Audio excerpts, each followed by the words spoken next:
You're watching BSB TV, your new home for rock and metal television. Danny Marty Ray, we are live. Bear with me, I'm going to redo that because the stinger decided to go on a real slow, so I want to make sure we get that properly. Danny Marty Ray, we are live. Is that an air horn or a wah-wah, guys? Air horn. Oh, That's an air horn. Joey, I Thank thought you. we'd bonded. Really? I thought it was great. I thought it was good. I'll give you it. I get really excited when people give him a wah-wah. Like, we just go brutal. So welcome on in, everybody. We are joined by Joey from Anberlin and Lizzie and Liv from Not Enough Space. This is a massive crossover episode. And look, for the first time, I've managed to get 5 cameras on screen at once. It was a bit hell, but I've already joked with Liv that she kind of reminds me a little bit of the psycho girlfriend when she's looking in the camera, but it's fine. We're making it work. It's all good. Also, shout out Liv. I'm just gonna, if your mum's watching, just shout out to Liv's mum, who is a huge Anberlin fan and is absolutely stoked to see her here with Joey from Anberlin. So yeah, Joe, do you want to start this stream off by serenading Liv's mum? Like, I don't know. Like 10-15 minutes, I'll be ready. There you go. Oh, love it. Also, I just want to read out a couple of comments that have come through straight away. So, Cam is goated, said the best female vocalist in metal, Big W. Thank you. That was obviously based for Danny, just to say, guys. All right, just letting you know. He's got the lungs. Loads of chats for all of you as well. There's so much. If you've got the chat, you'll see it all. And thank you to everyone that's following the channel right now as well. Avo Baby, you're up on screen at the moment. Shout out to you. And it's great to have everybody with us. So for those that don't know how this goes down, we like to dive straight in. We like to throw you in the deep end, basically, guys. Danny, explain what's about to happen. So we are about to check out 10 tracks from up-and-coming bands in the rock, metal, and alternative space. And then we're going to be giving our thoughts and feedback after each of them. And then at the end, both of our esteemed guests will be picking their industry picks. So it'll be a lot of fun. You paused at a really weird moment. Yeah, I know. What did you do that for? My brain I was supposed to my speak. brain blew screen. Do you know what I mean? Crashed. You know what I mean? He just kind of like froze, as if like he was just like, everyone was going to go, "Yay, well done, Danny! You get the cheer in a moment. Yay!" Oh man, that goes on for way too long. We need to get a short one. Seriously, that is We do. just. I didn't do my at the end as well. That's our good friend Pip, and I think it's as good as the original. If anyone's seen the original, like, he does a very, very good job. Right, so I just need to make sure that I'm set. Just give me 2 seconds. So kicking us off strong tonight, we've got I Ignite. And that with NCNL, which, does anyone know what that stands for? Danny, do you know what it stands for? No. I reckon we're going to find out from the lyrics.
Sapphire, it's got to be US.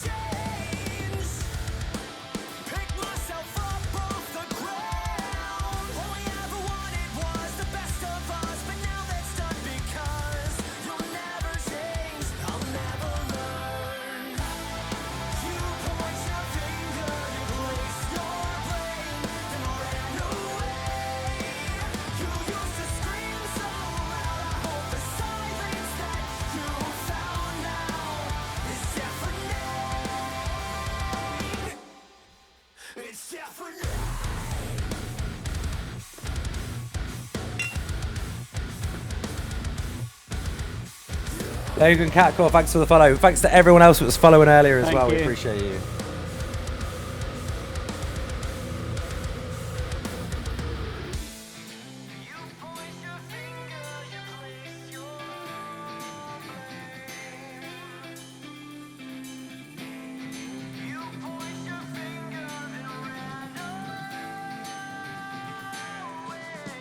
Jemiah, we do it. It's for props.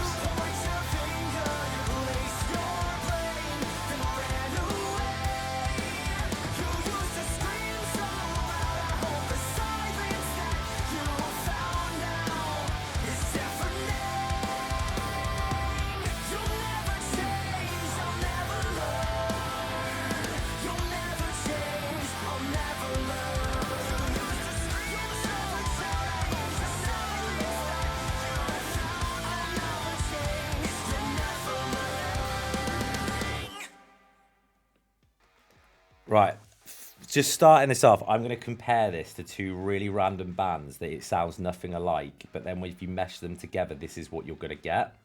Yeah. The Wonder Years, Fall Out Boy. Think of that first record. Think of both those bands' first records, right? Like, well, okay, technically the second record for the Wonder Years, but like, think of the Upsides or like Takes to Your Grave. You know, mesh them together. Like, that was fucking fantastic. Like, that was such a solid start. I'm gonna put it out there really early on, Danny, that was one of my favorite songs we played on stream this year. It's a really, really solid track. Yeah, but I can see why. I'm gonna throw it to Joey straight away. What did you think, Joey? Yeah, it was great. I've definitely heard the name of the band before. I've never heard any of their music, but I was surprised it was really good. It was a great chorus, and the breakdown stuff is always fun. Yeah. And I think they did it in a way that wasn't in your face. It was subtly placed in a really clever way. It was very mature songwriting. You know, there was bits where the track they utilized the harmonies, they utilized the second vocals, but they didn't throw it in your face the whole way through. And then when the breakdown hits, it just gives that punch, you know. I 100% agree. Lizzie, what do you think? I hear the Wonder Years, definitely, from what you were saying. I grew up going to Warped Tour a lot, so I can definitely like catch the nostalgia. So that was my favorite part, was definitely that it feels like a band that you would see at Warped Tour. So it's very nostalgic and energetic. And then I also felt like the lyrics reminded me a lot of like Playing God by Paramore, which is one of my favorite songs by Paramore. So I thought that was cool. So overall, I loved the vibes and the lyrics and how it's like very nostalgic. Go on, Liv, finish us off. I was gonna say I really love like the nostalgia factor, but my comparison, vocal wise, I would have to say it's very remnant of like Daughtry meets Coheed and Cambria. Yeah, I sense. like that. Yeah, I like that. I can hear that. I love like how the two sound very blended. But I loved that. I thought it was really good, honestly. It's a solid start on it. Danny, Oh yeah, absolutely. As soon as you put playlists together, give us a final word on track one. Yeah, really, really solid start. It was giving me definitely a little bit of Coheed on the vocals. The breakdown was great. The screams were on point and really well placed in the track. And it actually, in places, also really reminded me a lot of the Blackout and Young Guns from over here in the UK. I actually think that these guys would vibe really well with the UK audience. That's a good shout, actually. I like that. I think I can hear that as well. So you said the Blackout as well. There's definitely that kind of mid-era Blackout sound to them. Yeah. Have you guys know the Blackout? No. No. Crazy. How does Anberlin not know the Blackout? That's a trap. I would have thought. I really know, Joey. I really would have. I would have thought that you guys at some point would have crossed paths. Like, I think the last new record I listened to was like from, I think 2002. Bruce Springsteen's been my #1 stream on Spotify for the last 8 years running now. do you know what? There's nothing wrong with that at all. Do you know? Weirdly, my one of my biggest artists this year, I've got really into country. So like, I'm listening to a lot of Zach Bryan at the moment, and I didn't realize it's become a bit of an unhealthy obsession, where like I had double the amount of streams for him than I did anyone else. And I was like, that's crazy. Like, all of my top artists from the year before had like fallen off a cliff, and it was all just country artists. And I was like, oh no, what's going on? I blame my partner. She's really got me into it. You know, she tried for like 4 years, and finally I cracked, and here we are. But yeah, Bruce Springsteen. Everybody loves Bruce Springsteen. Everybody loves the boss. Yeah, but you've got to challenge. So, chat, let us know. Does anyone not like Bruce Springsteen, and why you're lying to yourself is our biggest question. You're inviting arguments. Joe, now. we'll get them, mate. It's our stream. We do it, mate. I will ban them. If they say anything I don't like, they're out. They're gone. You know, I have the power. Yeah, that's a good call. Normally try and ban Danny, but he seems to find a way back in. I should do it. There we go, Danny. You got your drums. Beautiful. Look, chat's going wild for some Brucey as well, as he's being called in chat. I love that.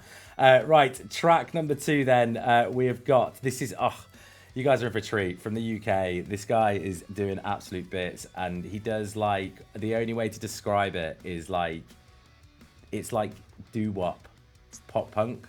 Yep, so 100%. Think you're watching, they decided like, imagine Thriller Records or Fearless Records redid Grease. Right? Same songs, but they redid it. This is what you're about to hear. So this is the incredible Tooth Gore with Cold Heart, Warm Skin.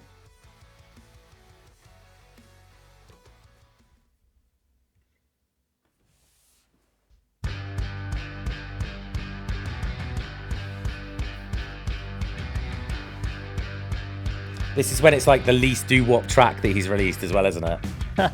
Probably.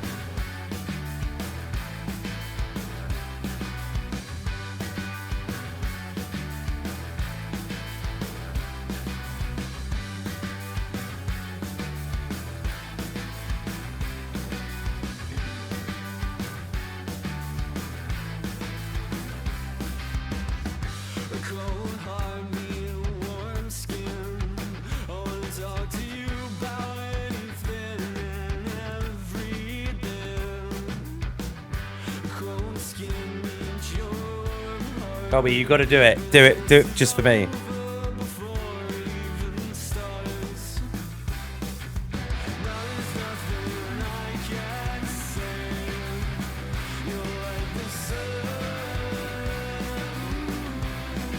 Menzingers is a shout as well, Royal Hearts. That is a shout.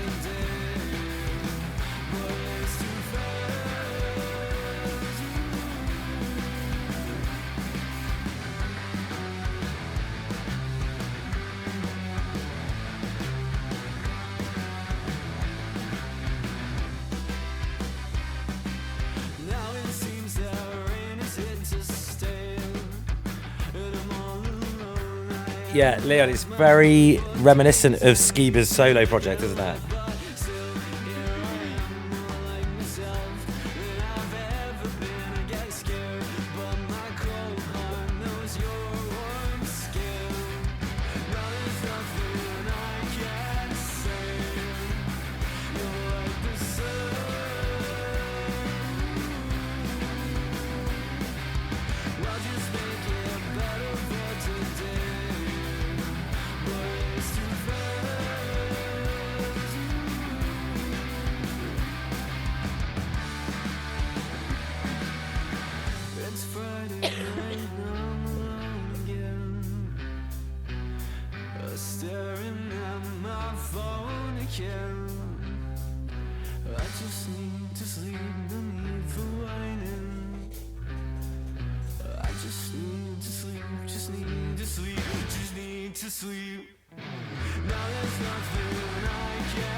I love Tooth Gore.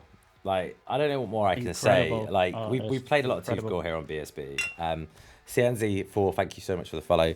Thank because you. he's part of a management company that we work alongside called Reaction Management. Shout out to them as well. And we've just fallen in love with him as an artist, everything he does. He's just been part of a Battle of the Bands competition that I was hosting and judging.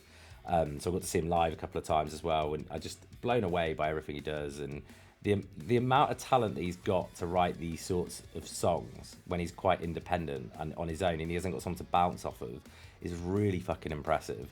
And I love everything he does. I think he's got a wonderful voice. I definitely hear Matt Skiba on his vocals. I really do. Secrets, that's Matt Skiba's solo project, isn't it? Yes, yeah, I believe so. Is it Secrets or Skeletons or something like this? Something like that. And yeah, and it's got that vibe to it on the vocal. It's just really, really cool. Liv, go on. Let me know what you thought. I could feel some like almost like ska undertones in the beginning, which I thought was really cool. But I would like, this is gonna come out of left field, but it honestly reminded me of the 1975 a little bit. Yes. Which I thought was like really, really cool. It's cool to see people like sticking to like that kind of sound and everything. I personally love the 1975, so I thought it was really cool, and it almost had like a sort of like rockabilly swing to it, just a tad bit. So I thought that was pretty interesting as well. Yeah. He's doing some really cool stuff like that you just don't hear in like kind of modern alternative music, and I think that's his USP. And I know like he's doing bits as well, like so he is in the Philippines in January touring and in Japan in April touring. He's been offered loads of stuff over in the States as well. I think he's gonna blow up. Like he's on my list of artists or bands for 2026 that I think has a real potential to blow up. Joey, what do you think? That was really interesting. It was a lot of fun. It reminded me a lot of when I was a teenager. There was a comic shop down the street that sold punk records and stuff, and it was like the only one in my town that sold that kind of music. And they got a lot of records from Lookout Records, which is like Gilman Street and near San Francisco, like Oakland, and that's like where Green Day got their start. Crimp Shrine, Operation Ivy, Sicko, The Lookouts, bands like that. That's really what it reminded me of, which I haven't heard in a really long time, and I really enjoyed it. Yeah, amazing. Lizzie? Yeah, I really liked it. Their sound reminds me of a few bands that have definitely been like some of my favorite like shows that I've ever been to. So that influenced like the Men Singers and Bad Sons. I heard a little bit of that when I was listening to it, and then also I haven't seen Basement live, so I couldn't put that in the list. But I also heard a little bit of Basement because Basement sometimes has like less grungy songs that are a little bit more uppity like this. So I felt like it was a really cool like trio of things that I love. So overall, it was really cool and it was really fun. You know what? You know how we put you guys on an industry pick at the end, and you guys have got to pick something. So Lizzie and Liv, you've got to pick one, and Joey, you've got to pick one. I think you could really challenge me and Danny to pick who's given the best advice today, because all three of you are fucking smashing it straight away. Yeah.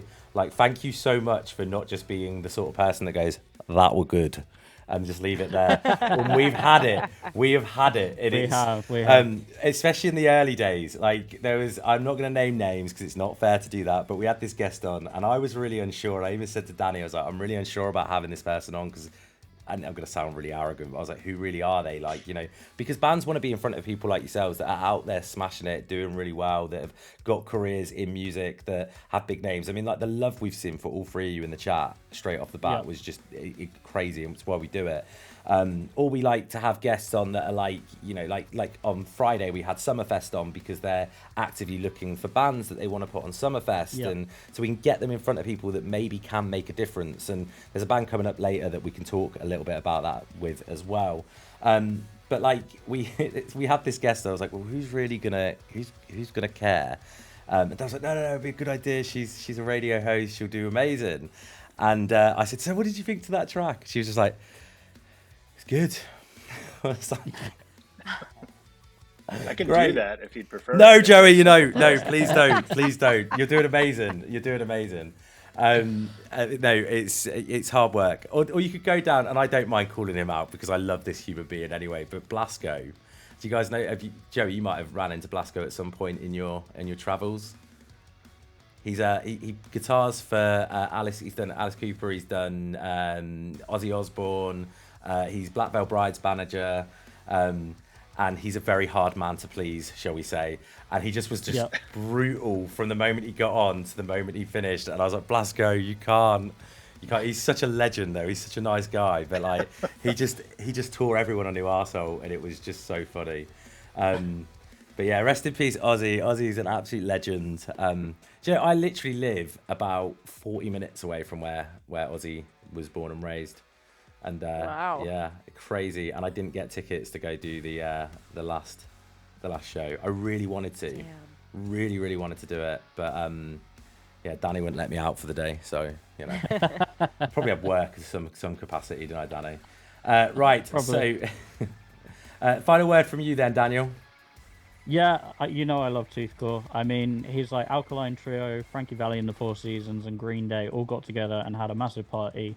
And that's kind of like what his sound is, which is awesome because there's no one else that is out there really doing that.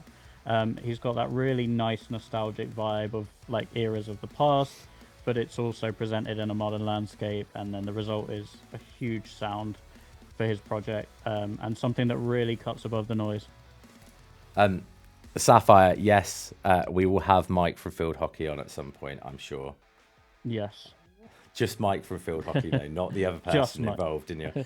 I keep telling you, you've got to speak to Chris. I don't book guests anymore, so I don't have the. I am just a host. I do not get the choice of who comes on, and I am paying Chris very good money to not put you on, is what I'm saying.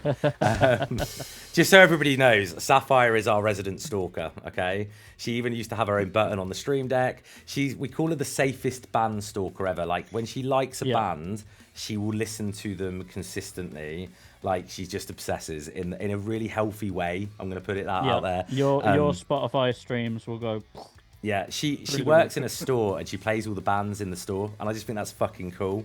Chris just said I barely do my job anyway. But yeah, so she's a safe stalker, but she's our stalker nonetheless, and she's desperate to come on BSB as a host, but I don't know how it would go. I'm very nervous about having her on here. Anyway, right, track 3. This is Crowd and Scepter with Desperate.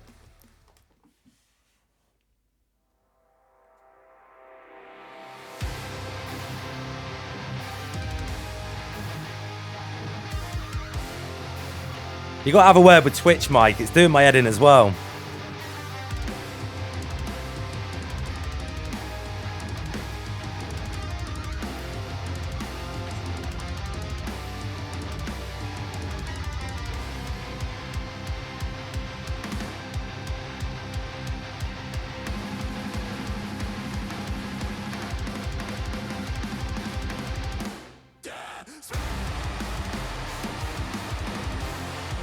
See, I know this song, so I'm not going to give much feedback afterwards, but fuck it, it's so good.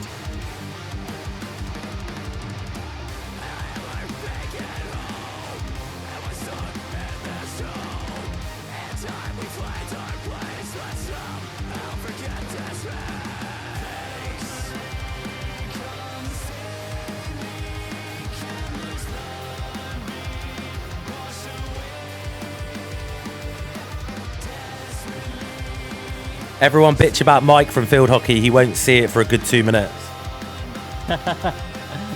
We love Mike.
Leon, you're more than welcome to, my friend.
Instrumentally, it's Avenged Sevenfold, the stage era, like so much on this point as well.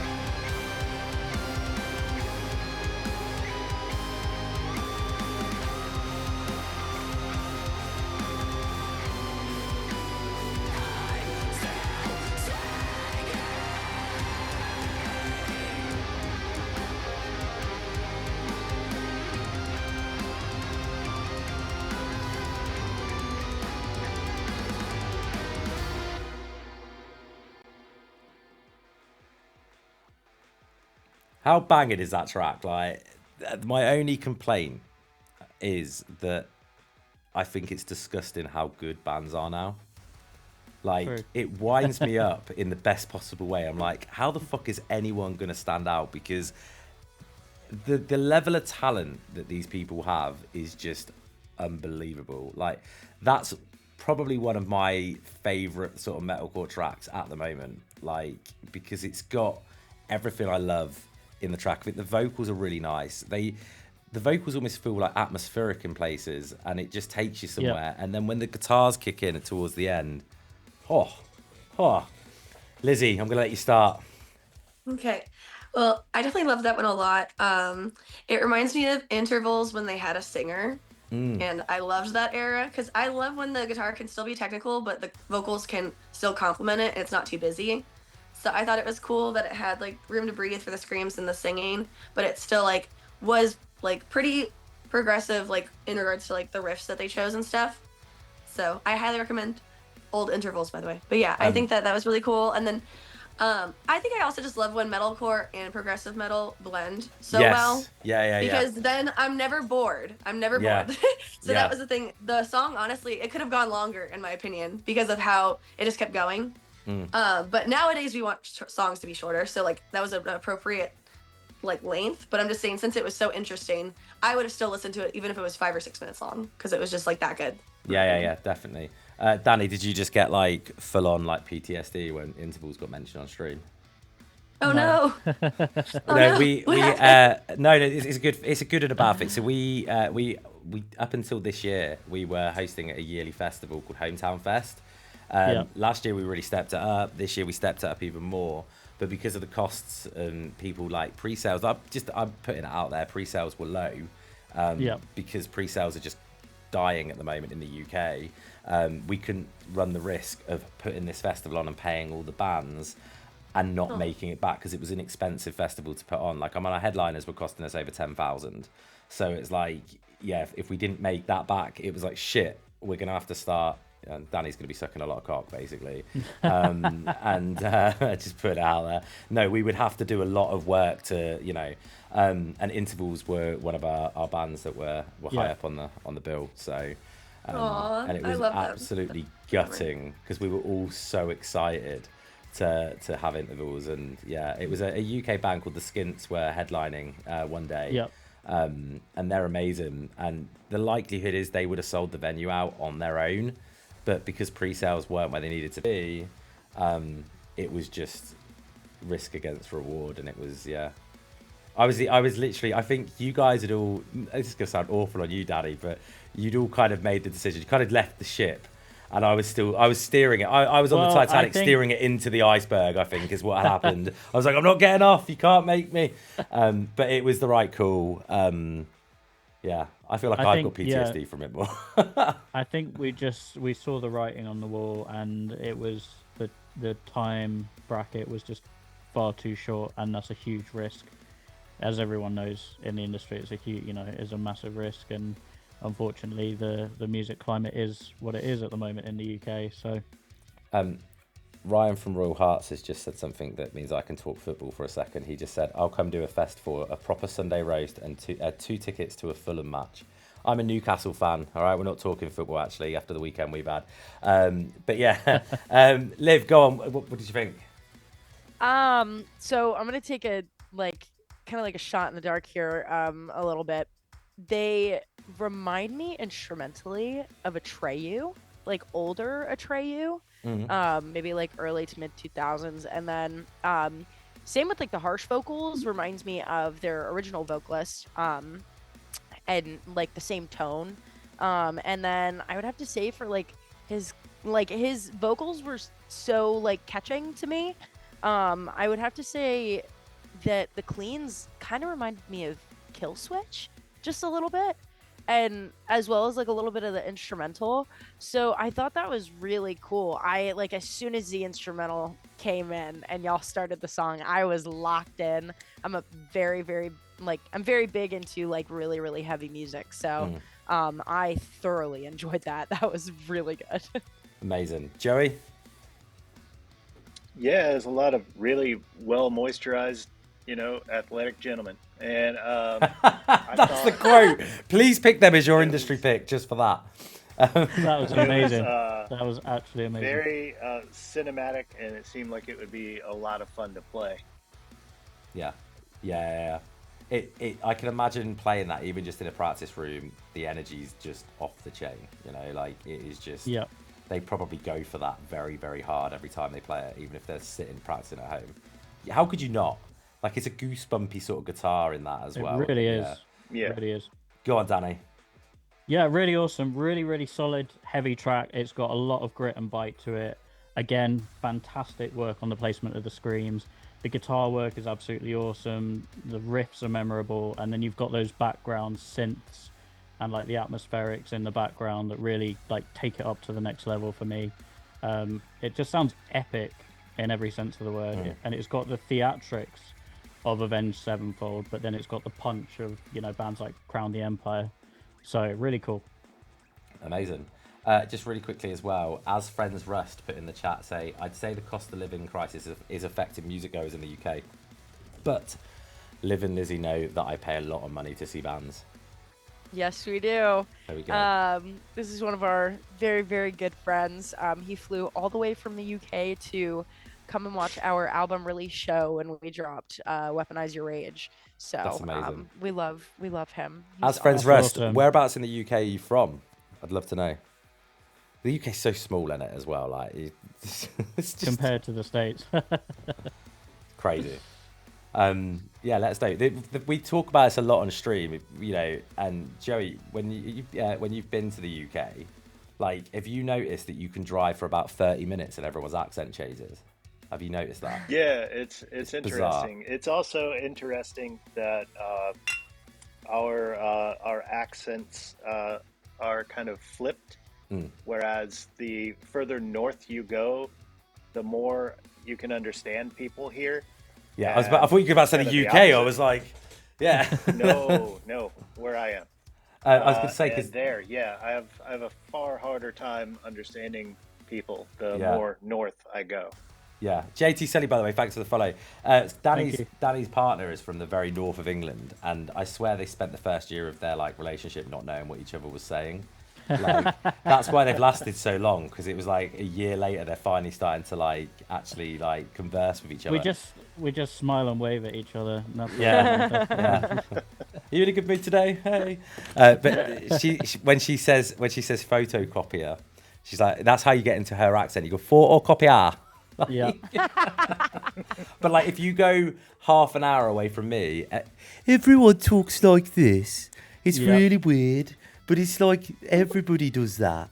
And it's you're literally 30 minutes away from me. Why do you all talk so different?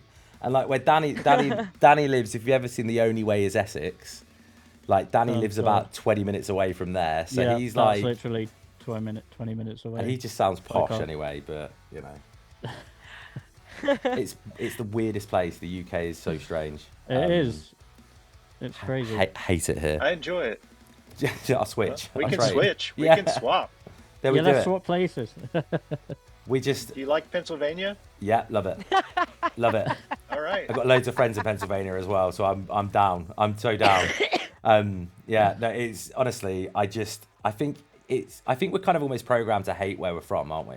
I mean, that's kind of the thing, especially if you get from Florida. but I mean, like country-wise as well. Represent. You know, because obviously with you guys all being touring musicians as well, you get to see the world, and it's so much more than what's on your doorstep. And me and Danny are blessed that we've got to do the same. And you know, and like I say, I mean, half my life is in America and half my life's here in the UK. And because where I'm from is from the UK, I kick myself every day that I'm not over in the States. And it's like, I don't know. I think we just programmed things are that going way. great here right now. I know. I'm very excited to be there for 6 weeks on You're Friday. really missing out on a lot of good stuff.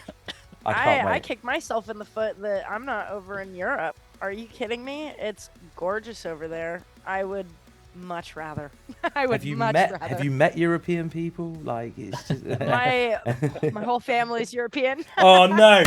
I'm walked into that one. Do you know the other thing as well that we hate being British, right? And I don't know if anyone's told you this, because my partner says all the time, so, oh yeah, my partner's European. I'm not European, I'm British. Like it's really annoying. There's a difference. There is. Like, you know, and you know, if you ever said that to a French person, that's it. You'd be cursed for life. Yeah. My great grandma is French, Yeah. and that's a whole different breed. You learn to love getting cussed out and having no idea what she's saying to you as a kid. You know, it's just there's certain things you learn. Hey, my granddad was Welsh, and he did the same to me. And like, yeah, like it's just, and it's. I mean, has anyone heard the Welsh language? Yes. All right, Joey knows. All right, Lizzie and Liv, Google the Welsh language. It's the most bizarre thing. You genuinely think if you read a name out in Welsh, somebody's cast a spell on you. Like that's what it is. It's bizarre. Like, and like over here, Dan, have you ever done this? You ever put on like BBC Wales? Or No, I haven't. Cymru or whatever they call it, Cymru or whatever. That's how they say it. Right. BBC Cymru, and they speak with the Welsh language, and you're like, what is going on? Like, this is bizarre. It's the craziest language ever. And I'm supposed to speak it, but I can't speak a word of it. Right, next up then, we got Clementine with Quinn. I'm not going to say it wrong, aren't I? Someone read that out for me so I don't pronounce it wrong. Danny? Quinn Cicala. What do you reckon? You reckon that's right? I reckon that's right. Clementine with Quinn Cicala. I think this is a band from Orlando. I think I've heard of them. If they're in chat, we'll see if they say. Danny, actually, you could do a bit of research. Let's have a look.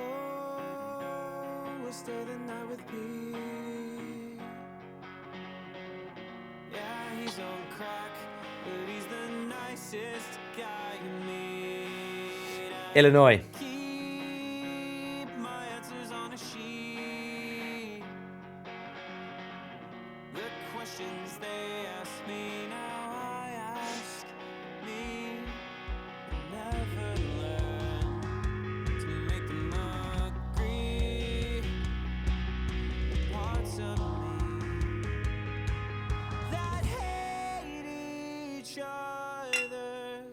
Eric, thanks for the follow. Thank you.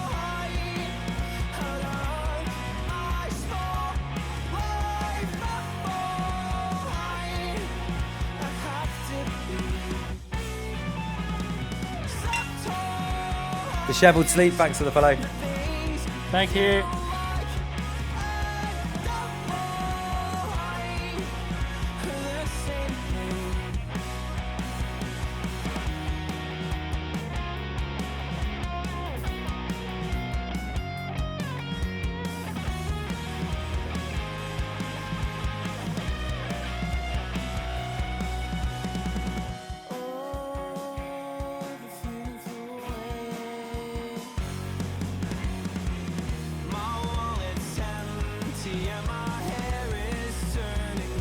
I need to follow this band.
Oh.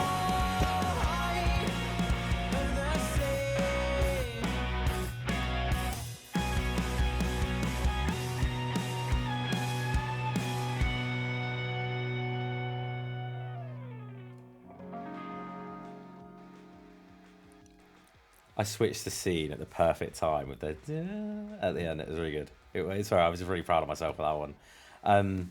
Yeah, that was a bit of me. That was right up there for me. I saw a lot of people comparing it to Jimmy Eat World, and I have to agree. I was really getting the Jimmy Eat World vibe from this track, like Early Citizen as well. Who else? We got some really cool like comparisons in here. Also, I just want to shout out Cruz in chat who's said hello to Liv and Lizzie as well. Not to any of us, we're just here. Sorry, Joey. Sorry, Daddy. Sorry, me. We're just, Hello. Who are we? We're not even here. But yeah, no, hi, hope you're good. Just some really, really nice comparisons. There was another one I saw. Disheveled Sleep said, reminds me of early 2000s and Boy Skater music. I'm digging it. Yeah. I really... Oh, that was it. Leon from Hell Can Wait said, kind of getting a chilled Thrice vibe as well. And I really like that. I've just followed them on... Citizen, I saw mentioned as well. I know, I just said that. Oh, sorry, missed that. American indie rock. I know. It's really, really fucking cool. And I'm all for it. I've just added them to my Spotify, following them as well. And I can't wait to dig into all of their songs because that was really fucking good. Instrumentally in places as well, I was getting, and this might be a weird one, but a little bit front bottomsy or like Can't Swim or something like that on the instrumental, especially like earlier Can't Swim. And then it just had this really pretty vocal over the top. And then when they did the falsetto at the end, I went, ooh, because I liked it that much. It made me cough because I like my throat. And I was like, oh, damn it. But go on, Joey, what did you think? That was great. It reminds me a lot of, I think when we first ever started touring, like playing with bands from out of our own little community for the first time, like 1996 to like 2002, like a lot of bands that were kind of flying under the radar doing stuff like that, but honestly not as good as this. This was really, really great. Lizzie? Yeah, I loved it as well. The conversational like Midwest emo vibes reminded me of Microwave, but it like the vocals per se don't sound like Microwave, but in my opinion it would be like Jimmy Eat World or Young the Giant vocals on top of a microwave song because it just felt like still very Midwest emo, but the voice is like just so big and powerful that it reminds me of Young the Giant and Jimmy Eat World more so that way. But yeah, I actually want to dive into those lyrics more because I feel like I couldn't like make them out enough. But overall, what I heard though, I loved the lyrics for sure. Liv? I absolutely love that. I am a very big fan of Jimmy Eat World personally. I've been listening to them since I was a baby. And I definitely could hear it. I immediately saw somebody pointing out in the chat and I was like, oh my God. And then Thrice as well, for sure. Like I hear a little bit of that like tucked in there, but I thought the vocals were so smooth and the instrumental was very buttery, like in my ear. Like it was very, very pleasing to listen to and it was very smooth. So I liked that a lot. Can I just give a shout out? Because Liv, obviously you saying you're a baby when you listen to Jimmy Well just shows how cool your mum must have been. Like, because you've already told us a huge Anberlin fan, Jimmy World. Like, so I didn't have parents like that. My dad was into like ska and stuff like that, which I still fucking love. But like that kind of like first and second wave ska. So it was all like, and obviously being from the UK, it was like you're gonna listen to Madness, Bad Manners, The Specials, and that was kind of like what I grew up with. And my mum was like Adam and the Ants. She loved, I mean, she did love Tears for Fears as well, and I still fucking love Tears for Fears. I mean, that's better than my mum going with Robbie Williams and take that. So yeah, but I can see that being your mum as well. That's amazing. Yeah. I love your mum to pieces, but yeah, definitely. But when my little boy was a baby, I was so like, I need him to listen to our sort of music. I want him to be a fan of it all. There's a company called Sparrow Sleeps. I don't know if anyone's heard them. And they do, it's amazing if you haven't heard of guys, but they do like lullaby versions of our favorite kind of like alternative songs. So I had like the Say Anything record, I had like Jimmy Eat World, I had My Chemical Romance, and it was all like, so he would go to sleep thinking he's got a lullaby on. I'm like, ha ha ha, I'm getting into the music. But the crazy thing is he's now 9 and he introduces me to bands, or one of his favorite bands, this always blows my mind, is SR71.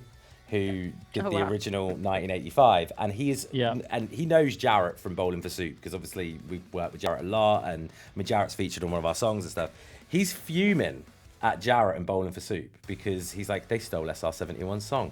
And I'm like, no mate, that's not how that went down. And he's like, yeah, no, but they did it first. I was like, yeah, but just and I'm having to explain to him. He's so rude to Jarrett whenever he speaks to any Danny. Yeah, he'll look at him and just go, Jarrett, like really like stern, and I don't know why. Nobody knows why. It's one of those things he does.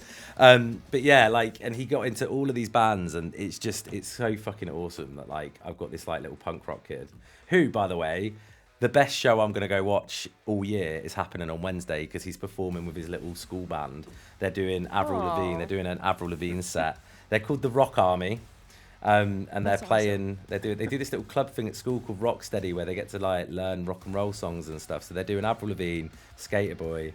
He's been learning guitar all year, but for some reason he's the vocalist, which I'm all for because he wants to follow in his dad's footsteps, I think. But that's very cool. Yeah, I'm gonna film it for you, Danny.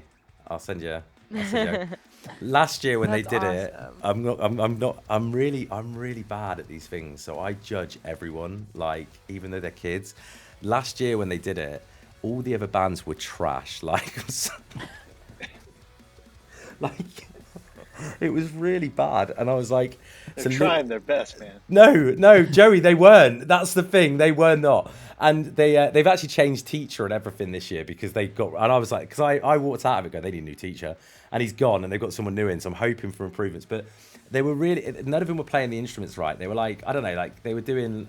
One of them did like Bad Blood by Taylor Swift. And you know, it's like instead of it going da da da da da da, they were just going da da da da da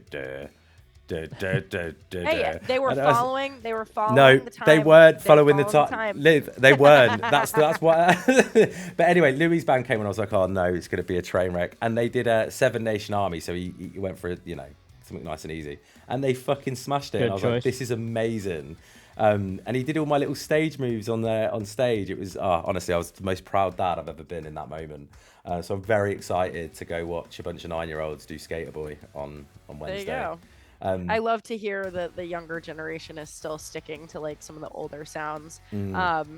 I definitely got really lucky. Like my mom was listening to anything between like Further Seems Forever to Fiona Apple to Black Dahlia Murder, and I got the whole spectrum. So I love to hear that, you know, they're like his school is teaching them like rock and stuff like that. That's very awesome. It's such a cool little thing. I know Mike's just put in the chat as well from Field Hockey. He said, I've never heard of a school encouraging rock music. It's like a company that come into the school, and it's called Rocksteady. And if you've got kids, if you're in the UK and you've got kids, or you know anyone with kids, let them know about Rocksteady, because it's the only way that this music survives is by passing it down to generation. I mean, Joey, are you a parent? No, not that I'm aware of. Well, it could be, but not easy. Like, okay. You can have Danny if you want. You can adopt him. I mean, Sure. You can have his mum as well, and all you'll have to do is listen to Take That and Robbie Williams. You'll be fine. Great, that's fine. Danny, I bet your mum streamed the World Cup song about 100 times already, isn't she? Because Robbie Williams is doing it. Yeah, probably. Yeah, I'd imagine so. Probably.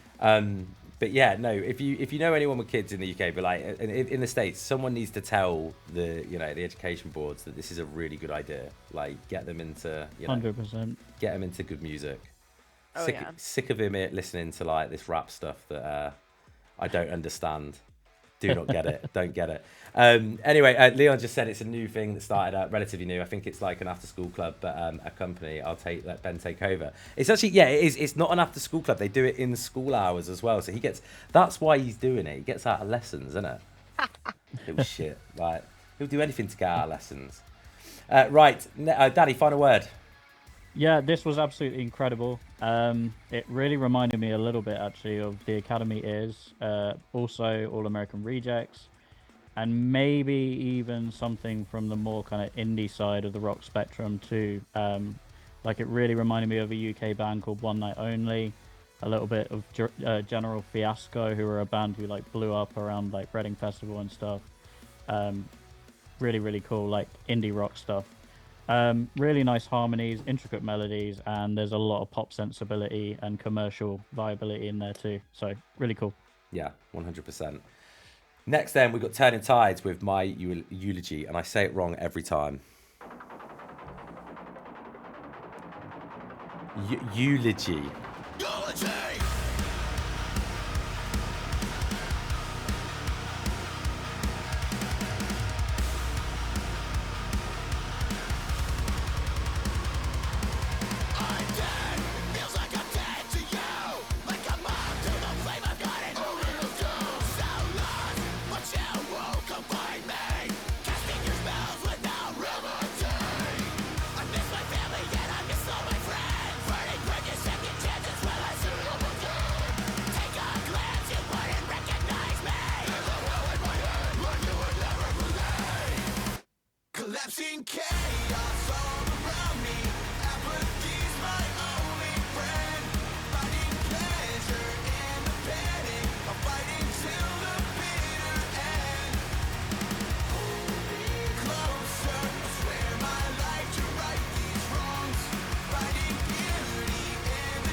Braduzzi, when? 22nd of when?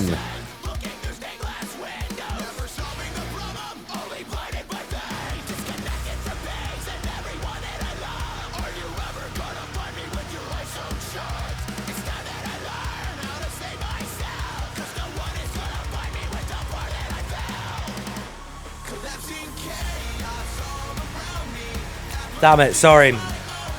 I'd be around if it was in January.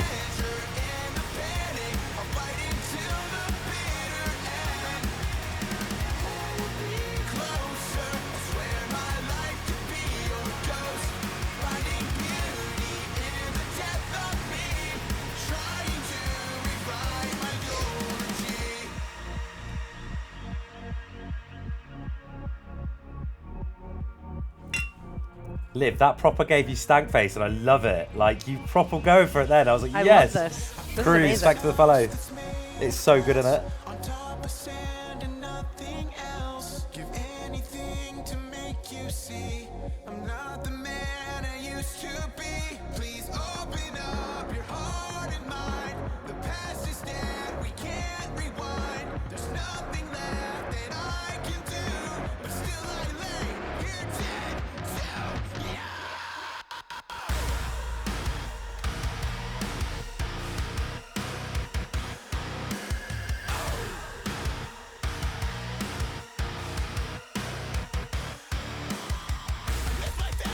It's like Electric Cool Boy without the gimmick, you know what I mean?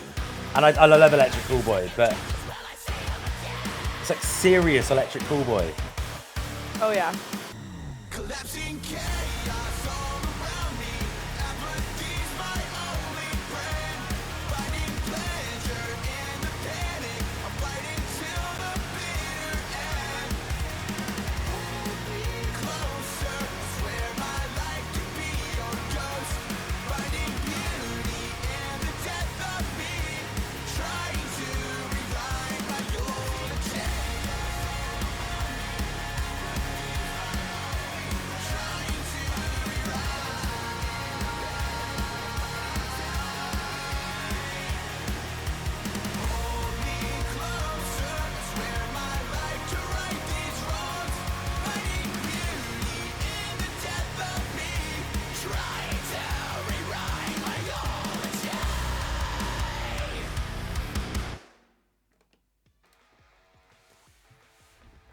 Wow, that's such a solid song.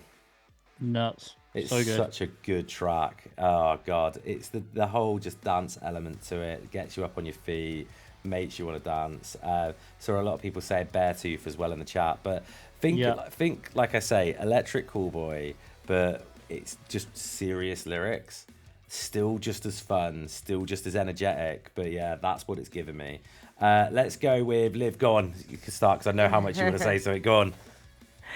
I don't know if anybody else has heard of Dexcore, but it like has that same like party like vibe to it. I love like the electronic feel, and I was also I literally have it written down. Electric Callboy. Yeah. It reminds me of like MySpace party rock, and I loved that era of music.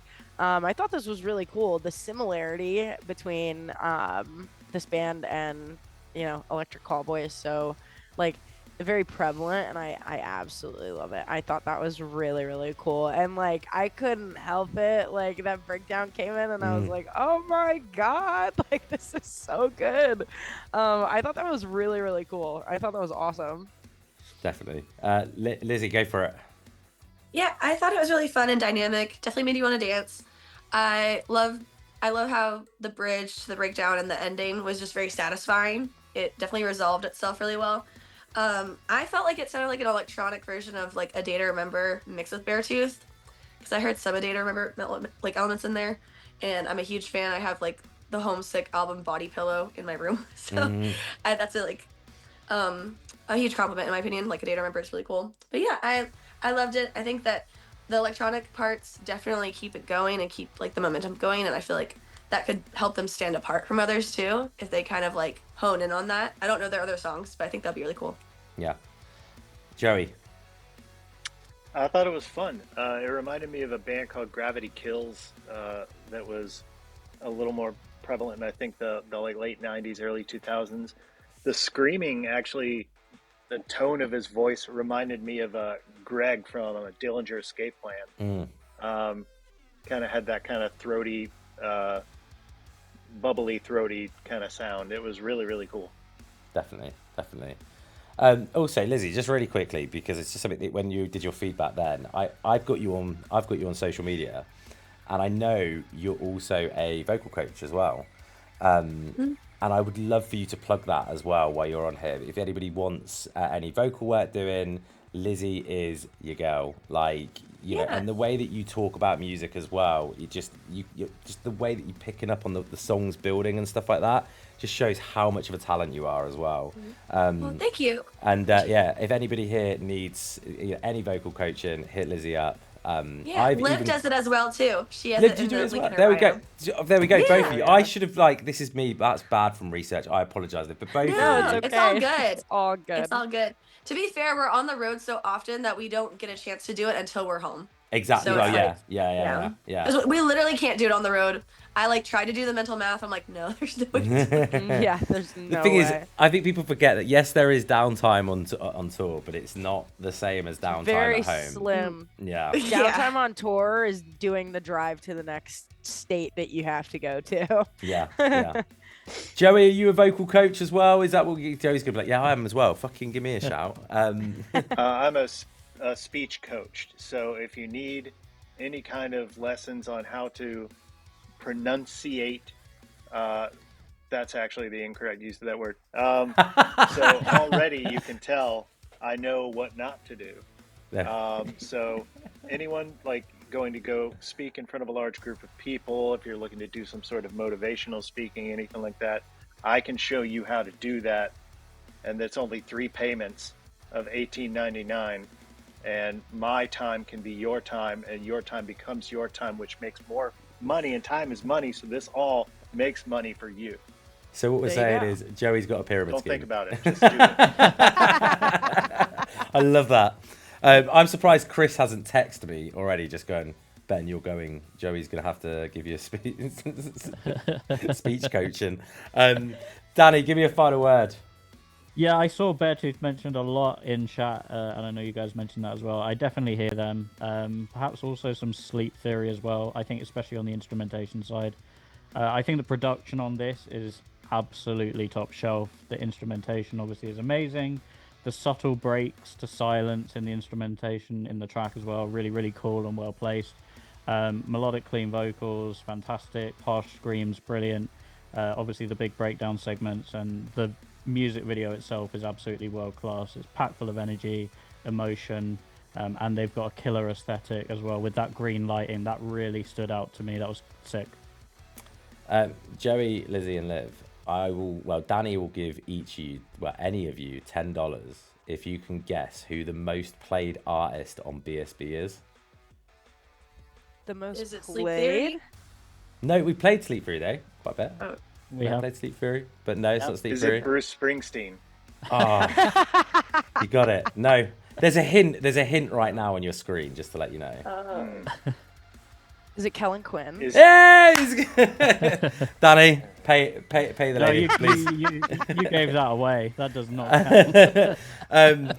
Yeah, we have had, and it's so great because Kellin does so much for up and coming bands, and we love it. And every time it kind of becomes its own competition. Like, is this the best Kellin Quinn collab that we've had on our stream? And we're about to find out. This is Late Nights in My Car with Tattooed in My Brain. Cool.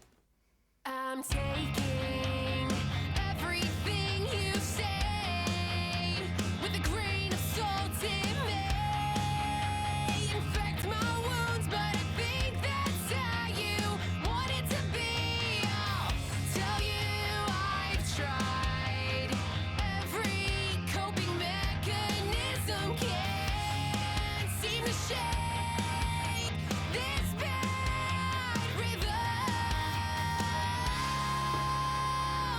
Erase the memory you've tattooed in my brain. I can't wait for the day that you don't haunt my every wake. I'm so spent, exhausted, every ounce of faith, and I don't know how much more I can take. So please walk out the door. This is solid. Taste the heart in the condensation on my windshield. It still hasn't washed away. We started out like something I had only seen in my dreams. Now a distant memory that I still see when I sleep. Erase the memory you've tattooed in my That chorus is massive. Huge. for the day that you don't haunt my every wake. I'm so spent. They stole a Hot Mulligan instrumental and put really pretty vocals over the top. That's what's happened there.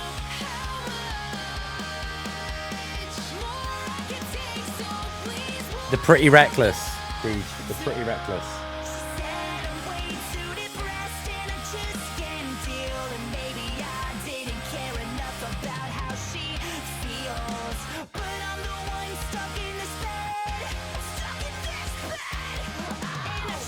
Wanna go outside, I wanna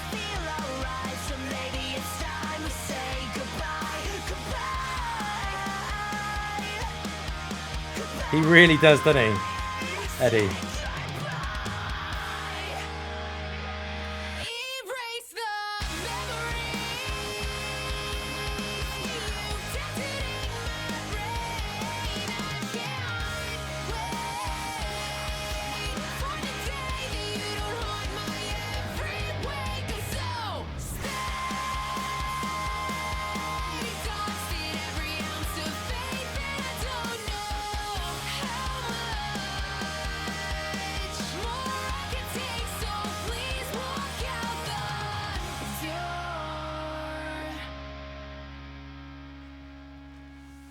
Before we go into that track, we've decided at some point we're going to have Kellin on stream and we're just going to play him all the songs that he's like collabed on and make him then pick an industry pick off the back of it. The Battle of the Kellins. That is such a good song. I'd already listened to this. I picked this for this playlist because I listened to it, fell in love with it. I was like, Danny, this needs to be on the playlist. Like, this is such a good song. Yep. So yeah, really, I hadn't listened up to the Kellin bit, so I was leaving that as my little surprise. But fucking love it. Like, the chorus is massive, and his input on it is so nicely done. I've heard Kellin Quinn collabs where I sometimes walk away going, it didn't really need him on it. But this track, it feels really organic in the song, and I love the fact he harmonizes that last chorus. That was really, really cool for me. I'd love to see a video for it. I really would. I think they could do something really fun for a video for a track like this, because there's a lot of energy. And I said during it, instrumentally, I was getting Hot Mulligan, but vocally, it's like this really pretty pop vocal over the top, and it works extremely well. Go on, Joey, what do you think? Singer's voice is great. I really enjoyed the instrumentals as well. It was a little more interesting with something that I think people kind of tend to, with a chorus like that, with it sings that way, they kind of tend to go a little more simplistic with it, and this was more interesting instrumentally underneath all that. And it then makes it a good challenge for the vocalist to find a nice hook that is going to complement those really intricate guitar bits, especially on that chorus with the noodles. Like, that worked extremely well. Liv, what do you think? I'm honestly completely mind blown. That was beautiful. I immediately, like, as soon as the song started, I went on my phone and I looked them up. That was phenomenal. I saw my mom commented on the chat and said Fifi Dobson. I don't know if anybody out there knows who Fifi Dobson is, but there are so many similarities. And I just was obsessed because I haven't heard that kind of sound in so long. And, you know, I loved Fifi Dobson growing up. So I really thoroughly enjoyed that. For me, it was definitely a mix between like Fifi Dobson and Paramore, and I don't make that comparison very often because I'm a Paramore elitist. So I thought that was absolutely beautiful. Her vocals are fucking stunning. I thought that was amazing. You know what it is with the Hayley Williams thing is I feel like at this time it's completely relevant and you've made a perfect comparison. But do you find that like sometimes people do it, it's like a lazy comparison? Does that make sense? Like, you know, It like, makes me so mad. I'm all not the even time. gonna lie to you. It makes me so mad because I literally have the para bars tattooed on me. I am a Paramore elitist, and like, there's so many talented women in the music scene that deserve their own flowers versus being compared to, you know, Hayley Williams, who in herself is a powerhouse of a musician. But there's so many women that sound completely different, and just because they're a woman, they get that same comparison. But I feel like this one was fitting. Yeah, because the vocals 100%. were I agree so with you. similar. Yeah, that's I think what it I was saying. beautiful. It's so nice when somebody compares and you're like, yes. And That then, makes sense. Yeah, like, and I find the Hayley Williams comparison sometimes is like the, you know, the old man online when like a news article shares about a band and then the first comment is some old guy normally called and something it's who? like somebody named John or something like that, and it's who. And it's like, shut up, like, just because you don't know who they are. But the Hayley Williams thing, we have it all the time. Like, we'll have bands on here, and it's like the vocalist sounds more like, I don't know, like Christina Scabia or someone like that, and they're like, sounds like Hayley Williams, and you're like, how? Like, She's singing operatic at the moment. No, she's not. Doesn't sound like. And I just think people go to it. But this was an absolutely perfect comparison. And I wouldn't be surprised if she didn't idolize a little bit Hayley in the way that she does her vocal flows, because I could hear that. You know, yeah. Absolutely. Such a good song. Lizzie, what did you think? I loved it. I think that the way she approached every single individual line with how she like enunciated it and just pushed and gave it power, it just felt like perfect in my opinion. Like I had no notes. I was just like, oh, I love the way she just like pronounced every word. Like it just was very satisfying. It was just like tickling my brain. And then it reminds me of old Paris, like old Paris, where like they were a little bit more like post-hardcore, so a little bit like, the thing is, it's not on any streaming platforms besides just like if you look it up on YouTube. But I thought it was really cool. It reminded me of like how Lynn Gunn used to sing for that band. And then I felt like she was also reminiscent of like Tonight Alive, Cassidy Pope, and Paramore for sure. So all four of those are like huge compliments in my opinion, because all of those vocalists are powerhouses. So yeah, I loved the whole song. I really have no notes at all. I think it was a perfect song all around, and I think that the dynamic behind all of it was just very entertaining and pleasing for sure. Definitely. And you know what I love about the feedback tonight is we've got, you know, two people that are like the vocals and are able to like pick up on that. Joey is absolutely nailing it on the guitar stuff as well, and I just think it's really nice to hear that. Like normally normally you get like, okay, you get a guitarist on and every feedback is like purely guitar driven, because it's what, and I understand it, because it's what you pick up on. Like, you know, vocalists, we pick up on vocals like all the time, and I also think that it's the first thing as an average listener picks up on is always the vocals, you know. So I think we're nailing it. We just need Danny to play drums and we've got a band, I feel. Can you play drums, Danny? No. Have you ever tried? I literally. No. But I would guess I'm probably crap. You know something really I random? mean, I play randomly, guitar, you know, so, badly, but I play. Really randomly cool about Danny. Danny's cousin, well, uncle, cousin, uncle, I don't know. Is, you know, Cousin, uncle. started to sound like you're from the south, Danny. Yeah, I'm the one from Florida, dude. Come on. But, Same. Anyway, he's Sorry, we are the ones from Florida. he's Gonzo from the Muppets. How random is that? Cousin-in-law. There we go. Just to give him the pronoun. Dave. I could never say Dave's surname, but it annoys me that I can't say it. Dave Gould. Your cousin is a fictional character? He's Dave. He plays like he's the puppeteer and the voice of Gonzo from the Muppets. And I got he was Gonzo. Yeah, like he literally is. Yeah, was. He's Gonzo. He just. In fact, I think he is the only. Well, I don't want to. He is the only one who's played Gonzo. Yeah. Yeah, the only remaining from the OG crew as well. Yeah. That's amazing, actually. It's really cool, isn't it? I got to meet him this year, and it was like the best. I'm a massive Muppets fan. It was like the best day of my life, and like I say, I'm a parent. My son's been born, but this topped it. But no, it was really cool. But the reason I mentioned that, Danny, is because if you could play drums, it would be like you're like Animal from the Muppets. That's true. Okay, you got to learn the drums. I could never be as cool. Oh as no, I've already Animal. You need to set my New Year's resolution for next year, but yours is. Daddy's New Year. I'm going to announce it so people can hold you accountable. If you're in a band or you ever had a conversation with Danny, all right? Danny's New Year's resolutions to start in the 1st of January is he's not allowed to put love heart responses in chat. He has to respond to you. Danny does it all the time. He heart reacts everything. It's my justification is I'm going to come back to this. Granted, I sometimes get carried away with my day and I don't get the chance to actually come back to it, but it is meant to be like I'm coming back to this. You know what I do to do that? Send a message saying no, I don't open the message until I'm ready to go back to it, because then I've got the notification. I mean that would be but that's too sensible, you know. Yeah, but what does anyone else? Can anyone else justify why Danny does this? Like it blows my mind, and he does it all the time. Like this isn't just a one-off thing. The amount of times I finish doing what I'm doing, look over, we've got like 5 messages, and every single one's got a love heart from Danny in a group chat, and I'm like, just fucking respond, man. Mike says, Ben, open my messages. This is the thing. I've got the notification. So I'm like, I know I need to come back to it, Mike, and I will do. True. Go on, Danny, give me a final word.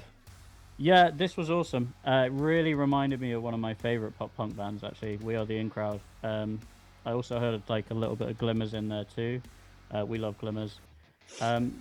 this is one of those tracks that is like literally perfect for sync placement. Should be on heavy rotation on mainstream rock radio, and for sure a future Warp Tour band as well, I think. And it was a solid track prior to Kellin's feature, but then adding that on top was just like perfect. Definitely. Right, next we've got Surrender the Ghost with Hangxiety.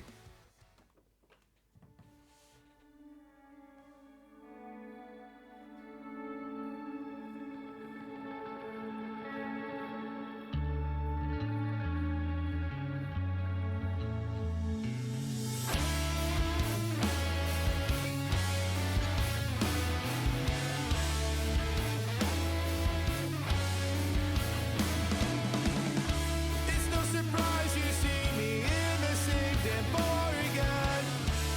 I'm a creature of habit. Double bourbon neat while I go smoke a cigarette. Just tell me what happened. I hate this feeling, this gut feeling that last night we did something wrong. My head is reeling, I'm slowly healing in my bed at home. Who am I? I don't know. I thought you might be able to tell me. You can lie and think of something new for when I forget. You can find me at a tiny bar off High Street, the same stool at the same time on the same day. It's not okay. Am I okay? It feels like I've been falling faster. That lead riff is so nice. I tend to think that doesn't matter.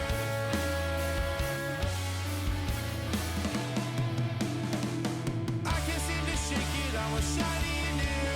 I feel like we deserve it for the shit we've been through.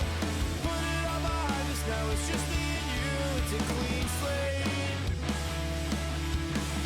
Think of starting over, we got nothing to prove. Surround ourselves with people that are positive too. I'll see you on the other side, we're making it through. It's not too late. It's never too late to try to obtain a sense of my hate for anxiety. It feels like I'm falling, and that's where you found me. It feels like I'm falling, and that's where you found me. I don't want this anymore. I'll do the work to change the score. I swear I'm better than before. Avoid the things that lead me one more. All I ever wanted was to be a good person in the first place.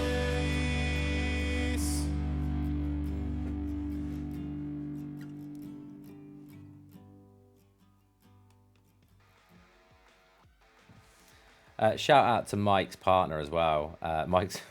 Mike's wife. He said, "My wife just said they sound like Bayside from across the room." I told her definitely. I told her the band name, and she goes, "So they die." Which is just thought she comes up with, like, every time he puts something that she says, it always makes me smile. She gets the MVP of stream tonight. But yeah, they are a really, really good band. Again, someone that's on my radar already, so I'm aware of them. I listened to Surrender the Ghost. There's a joke that when we first played them on stream, for some reason I forgot their band name and called them Surrender the Giant, so that's always kind of stuck. Shout out Surrender the Giant.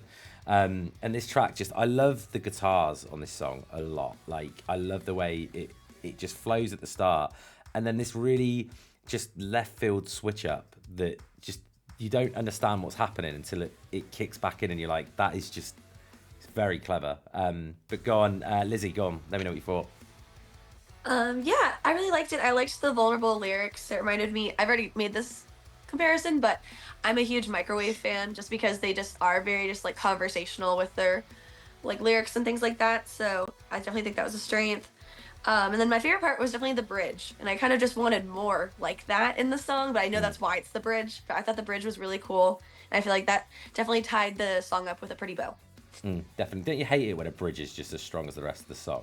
Because you're just like, you could have made a whole song just on the bridge. I know. Yeah. And it's like, I love it, but I hate it at the same time. But then I'd prefer it to be like that than... There's so many songs out there that I love the track and the bridge hits, and I'm just like, I really wish I could skip that and go back to the chorus. So I'd prefer it to be this way than that way. But, at the same time, I totally get what you mean. Joey, go on. I actually had the same thought while I was listening. I was like, the bridge was a really cool scene change, and I kind of wanted to just kind of keep going. But it was a cool throwback sound. Reminded me a lot of like old Drive-Through and Vagrant bands, but really cool. Like, it felt very much what the video was. Like you were in a bar in a small town and you're seeing a local band play, but I don't mean that in an insulting way. I mean that in a really cool way. Definitely. Liv? I agree with them both. I really love the bridge. For me personally, I saw a lot of comparison. I know somebody brought up Alkaline Trio earlier, and I've never met anybody else that has listened to them, and I love them. It almost had the subtle vibe of their song Calling All Skeletons, and I thought it was really awesome. And then they also had a very movements type of sound behind them, which I thought was really, really beautiful. The bridge was fantastic. I definitely wanted more, but like Lizzie said, that's the whole point. They want you to like rewind, and I thought that was really, really cool. I loved the vocals. I thought they were very beautiful, and I don't like the negative connotation behind people saying like whiny vocals, but he had this beautiful like almost like nasally whine to like the higher notes in his voice, and I really, really enjoyed that. I thought that was really cool. Definitely. Luke, so just put in the chat, this is something that this is a throwback. So I managed a band called Surrender the Coast way back. I used to play shows with them. You may have actually, Luke, do you know what, weirdly, I was going through an old email address because I had to find something from years and years ago for one of my old bands.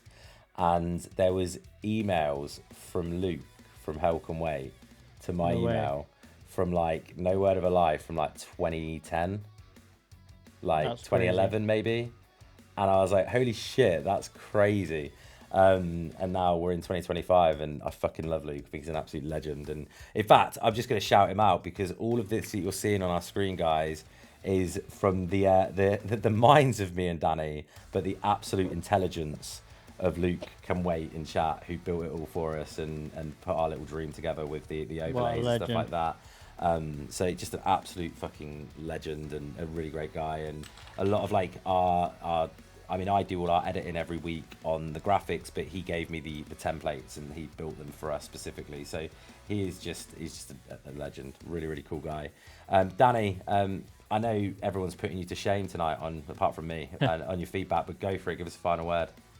Yeah, really cool track, super catchy. It had a lot of energy to it, but it also felt really chilled and laid back in other places as well. I was definitely getting Bayside and a little bit of transit from this. The lyrical content was awesome, really, really thought-provoking, great storytelling. The bridge was definitely a highlight because of the massive shift in direction and atmosphere of the song, but then bringing it all back in the outro. So yeah, really cool. Amazing. Right, next up we got Do Not Call List with Last Round.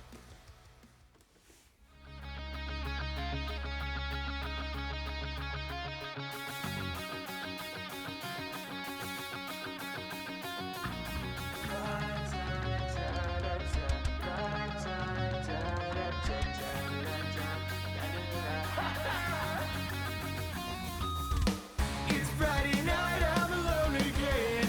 You're out drinking with your friends. Wish you were here with me instead. Goodbye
I absolutely love this track because there's a reason that I was thinking the whole way through how I wanted to word this because I don't want it to come across as an insult because I absolutely love the song.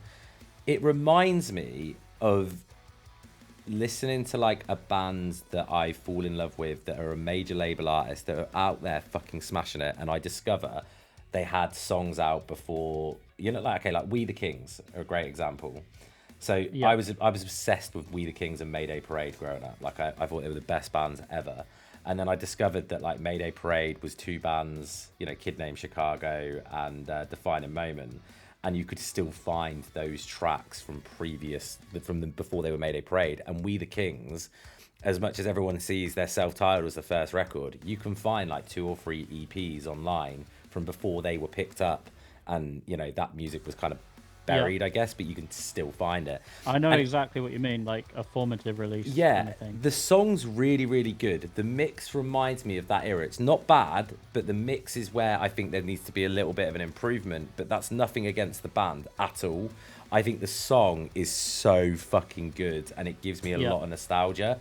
But it reminds me of that era of where those bands were kind of growing. And that's really exciting because this could be a band that just blows up. Get the right producer behind them.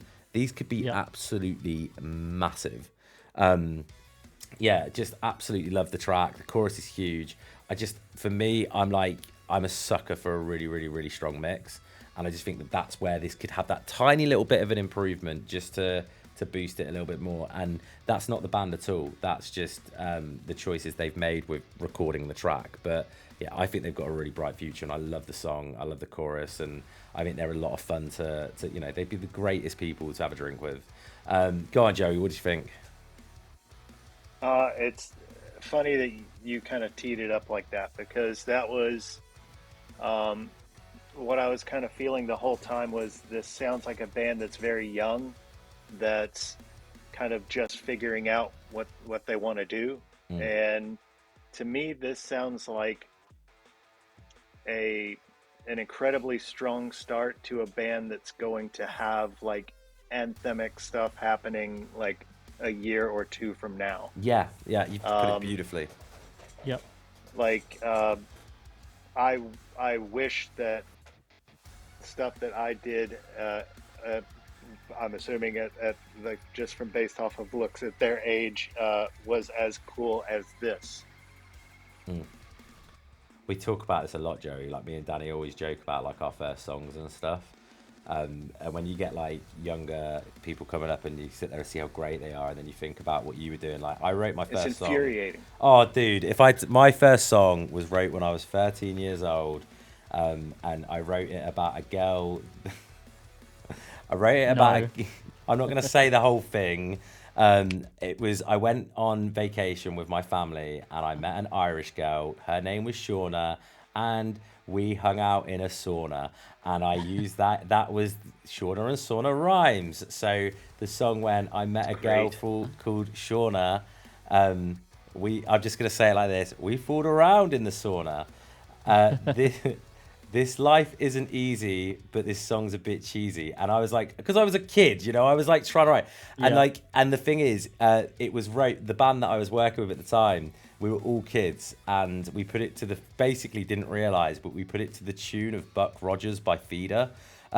So we just had this song that sounded like Buck Rogers by Feeder, but was about this poor Irish I also bird. didn't know that Shauna from the sauna was you.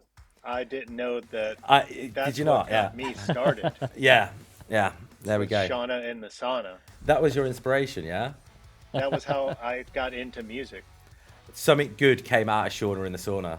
You know what? Weirdly, we never called the song that as well, which is perfect. That's very Aquabats-esque, I feel. That's a missed opportunity. I'm sorry, I didn't know how to market it back then. It was a bad time. Needless to say, it didn't last very long. But it's the very first thing I wrote, so I always remember it. And then we've had bands on where like there's a band from Azerbaijan, and their guitarist is like 14, and they're writing this really mature kind of emo, and I'm sitting there going, in comparison, it's horrendous. It's absolutely horrendous. Danny, have we ever found out what your first song was? I literally I think it was called Fight in the Darkness, which probably tells you just about how crap it was, to be honest. I like that though. You could make it work. I'd love to know the lyrical content of it, but you know, it Shorter came back. She asked for revenge. That's what it was. But go on, Liv, what did you think? I agree with you guys. I think the mix was the only thing that I really had like a more like lower note on. I feel like if the mix was just slightly like a tad bit better, I would have absolutely been like, dude, this song is fucking crazy. But I loved in the beginning of the song, there was this like MXPX feel to it almost. And I thought it was like really cool. And I kind of wish that there was just a little bit more of that. Nobody can do it like MXPX can, but I loved that they had that similar sound. And then it almost reminded me of Dear Maria, I got your picture, Yeah. I'm coming with you. Like, it reminded me of that just a little bit, and I thought that was really cool as well. I think they have a lot of potential, honestly. I think, like, if they go and get that mix honed in, like, they are going to sound, like, unstoppable, honestly. Yeah.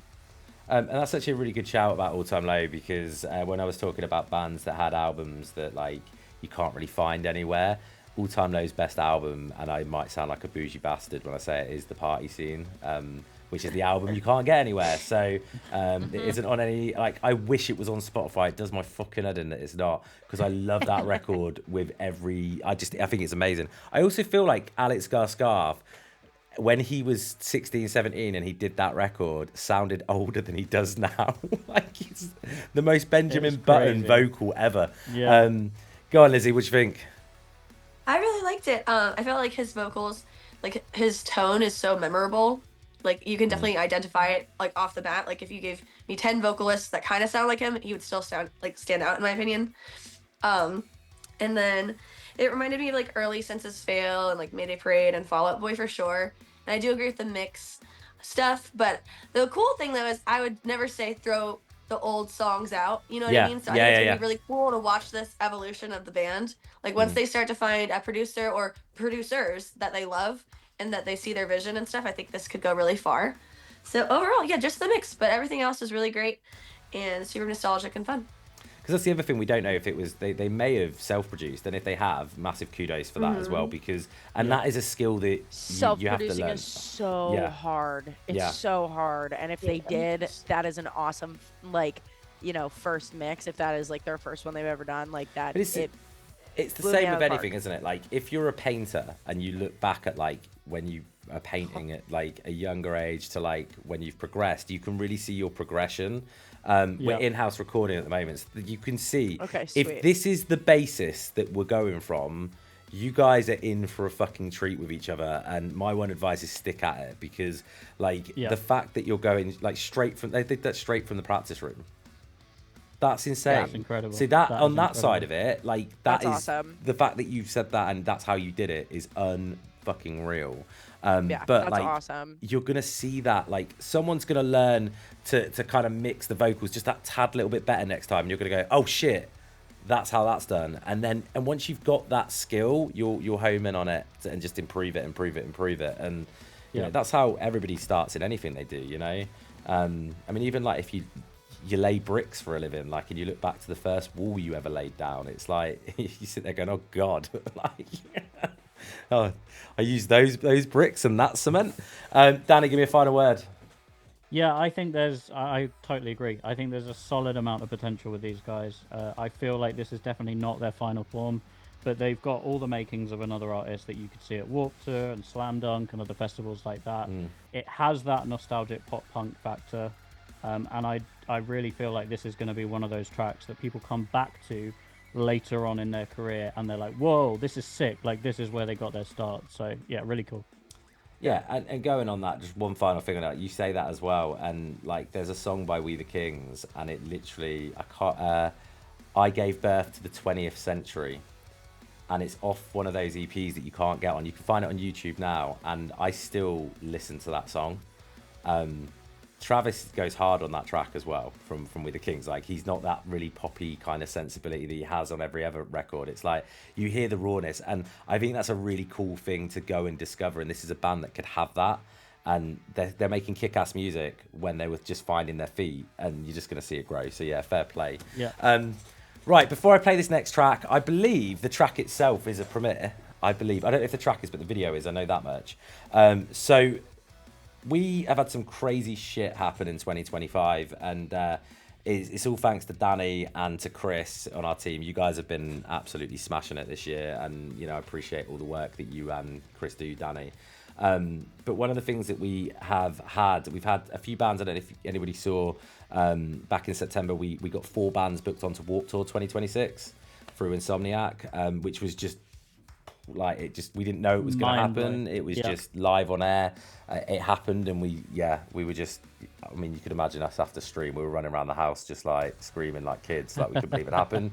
But something just as cool, and is probably my favorite moment of BSB history since we started this, was we had Jim from the Ghost Inside on, and he fell in love with a band. He said, look, these guys are amazing. When we're next in the UK, I want them to open a show for us. And months had passed, and we knew he'd keep to it, but we just didn't know when. The Ghost Inside have been over here doing a arena tour supporting Bad Omens, and they decided to have a day off. But instead of have a day off, they booked a headline show, and they hit Danny up and were like, yo, what was the name of that band? I just want to make sure we get this right. And we was like, Hell Can Wait. They're like, we want them on this show. So they booked them and had them open up for them. It was on November 27th, I believe. It was on Thanksgiving. It was on Thanksgiving, wasn't it? Thanksgiving. That's right. And they opened up the show, and it was a really fucking cool thing, and we love them, but you guys are going to enjoy this. This is Hell Can Wait with the new track, Hollow.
OAP Skate, that's a shout.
It's so good.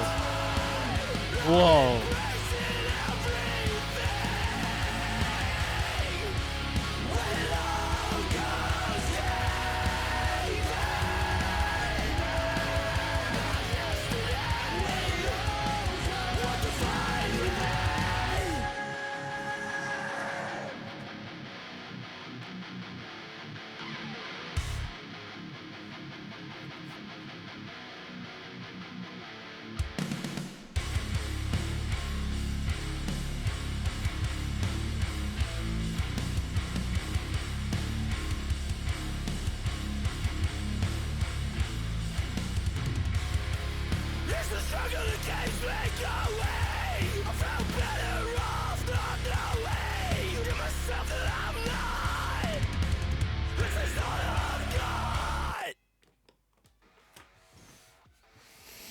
I think we can all see why the Ghost decide one of them opening up from.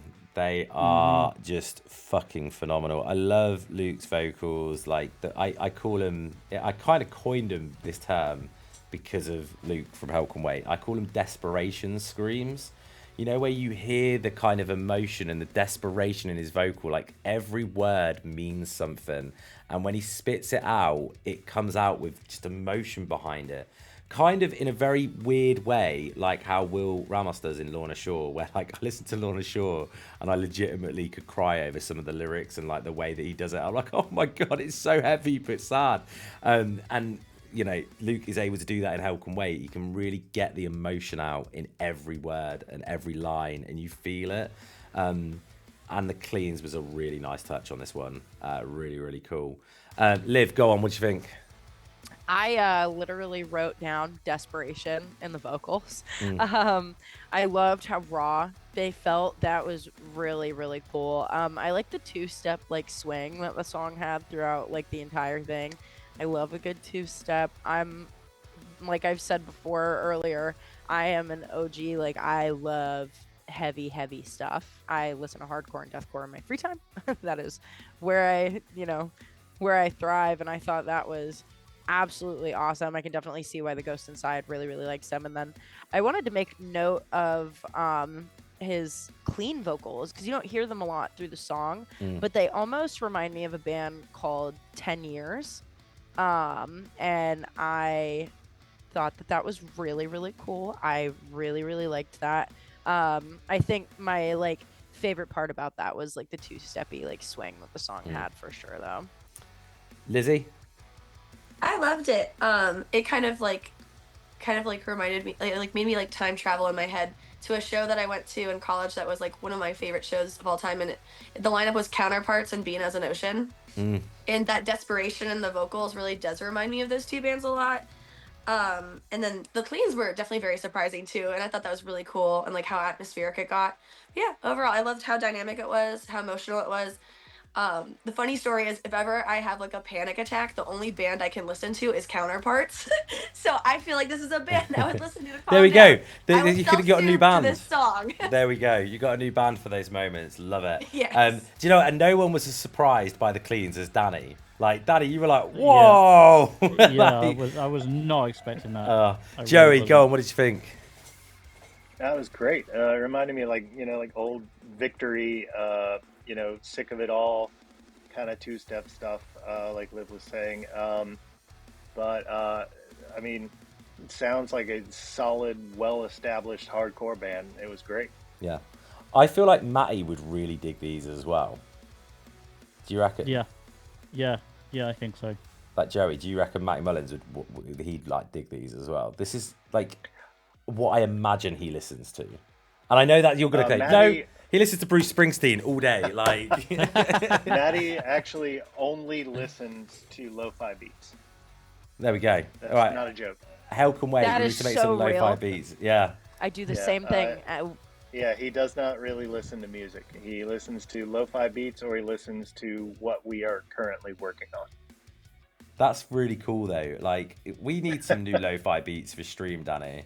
We used to have some lo-fi beats that we were using, but then our good friends in As December Falls gave us an instrumental of one of their tracks, and we're like, please use that as your background music. So all the audience gets that in the background while we're chatting, which is really awesome. And I wouldn't have it any other way because it just makes me smile that it's them. Also, shout out, they've had a big year, Danny. Yeah, they have. Like they had a top 10 UK album this year. Did it finish in number 6 or number 7 or something? I think it was. Yeah, it was 6 or 7. It was one of the two. I can't remember specifically, but pretty awesome. Like Chris, that's not our lo-fi beats. That's Danny's ASMR channel. That's just him talking in a really posh accent. Nobody wants that. Give us your final word on the track, Danny. Yeah, obviously Hell Can Wait are an incredible band. It's not hard to see why the Ghost Inside picked them up. Obviously very biased towards them. They are like one of the most iconic bands in hardcore at the moment, though, I feel. It's the amount of emotion that they put in the vocals. It's the gritty and like menacing guitar tones and just the overall guitar work. And then those clean gang vocals at the end. I mean, you said it, but they completely stopped me in my tracks. It was the perfect direction, in my opinion, to take that track in, and a great way to end it. So, Yeah. awesome. Mike from Field Hockey just said, I listened to Highway Noise and then went, wait, is that a band name? I feel like we should start a Midwest emo band called Highway Noise. Like a hardcore Midwest emo band. It's a like blend of the two called Highway Noise. Mike, hit me up. Let's start the project. We'll do it. I'd love to do something like that. The only question for Hell Can Wait is I really want to feature on a track for him. Like, I'd love to do it just because I think that it'd be so much fun. And the videos are always great as well. Like, I want to point out how everything they do is like Joey, you said, they're like an established hardcore band. And I feel like they've got everything ready. Like, the music's great. The visuals are great. Like, their artwork is great. Everything they do is great. And it's just, you need more opportunities like the Ghost Inside picking them up to do stuff because they deserve to be huge. You know, Definitely. But right, we have got one more track this evening, and then we're going to be doing industry pick. So last but not least, I'm just making like it's done that thing again, Danny, where I have to scroll down. We've got Royal Hearts with A Deeper Void. Once I'm ready, look, why does it do this? I'm going to do that again. Royal Hearts with A Deeper Void.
I know we mentioned this earlier about someone mentioned a tray, and like I don't know if it's because drummer singing gave me real Atreyu vibes, but the track is really fucking cool. Like it's a really big song. It doesn't let off.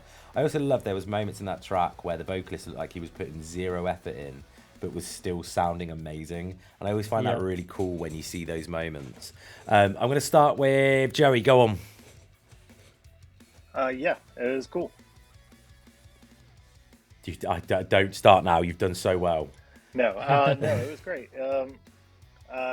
Interesting vocals. It was really cool instrumentation. I thought the guitarist was doing some cool stuff with the kind of switching between tones. Like whenever you have like the one guitar player, one bass player, one drummer, not that there are multiple drummers usually, but like it gets, you can kind of get stuck in kind of a one-dimensional thing. And the fact that he was kind of switching it up in between things, and the vocalist switching between like the kind of deeper growls and more guttural stuff to like the really, really high stuff was really cool.